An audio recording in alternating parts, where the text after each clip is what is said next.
আজ থেকে প্রায় ৩৭,০০০ বছর আগের কথা। এখন যেখানে দক্ষিণ স্পেনের অবস্থান, সেখানেই নিয়ান্ডারথালরা বসবাস করত। ছোট ছোট দলে ভাগ হয়ে থাকত তারা।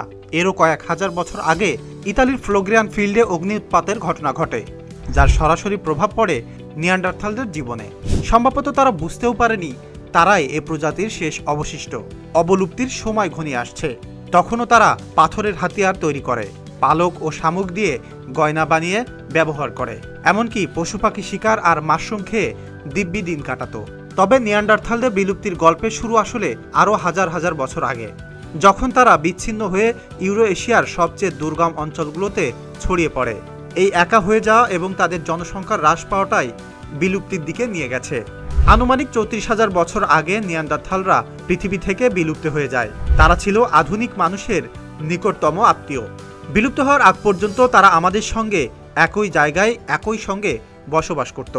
এ কারণে অনেক প্রত্নতত্ত্ববিদরা ধারণা করেন আমরা মানুষেরাই নিয়ান্ডারথালদের নিশ্চিহ্ন করে দিয়েছি। হয়তো যুদ্ধ করে তাদের পরাজিত করেছি, অথবা রোগবালাই ছড়িয়ে সম্পদ সংগ্রহের প্রতিযোগিতায় হারিয়ে দিয়েছি তাদের। প্রত্নতত্ত্ববিদদের এই ধারণা নিয়ে দীর্ঘদিন চলে আসছে তর্ক বিতর্ক। সম্প্রতি ফ্রান্সের একটি গুহায় আবিষ্কৃত নিয়ান্ডারথালদের জিনোম থেকে উল্লেখযোগ্য তথ্য পাওয়া গেছে। ওই জিনোম বিশ্লেষণ করে নিয়ান্ডারথালরা কিভাবে বিলুপ্ত হয়ে গেল, তাদের মৃত্যুতে মানুষের ভূমিকা কী ছিল, তার রহস্য উন্মোচিত হয়েছে। নিয়ান্ডারথালদের বিলুপ্তি নিয়ে বছরের পর বছর গবেষণাও হয়েছে। সেখানে একটা নয়, জানা গেছে তাদের হারিয়ে যাওয়ার পিছনে অনেকগুলো কারণ কাজ করেছে। নিয়ান্ডারথালরা মূলত তাদের গোষ্ঠীগুলোর মধ্যে প্রতিযোগিতা, রক্ত সম্পর্কিত বিবাহ আর আধুনিক মানুষও তাদের জায়গা ছিনিয়ে নিয়েছিল, আর এভাবেই বিলুপ্ত হয়ে গেছে তারা পৃথিবী থেকে।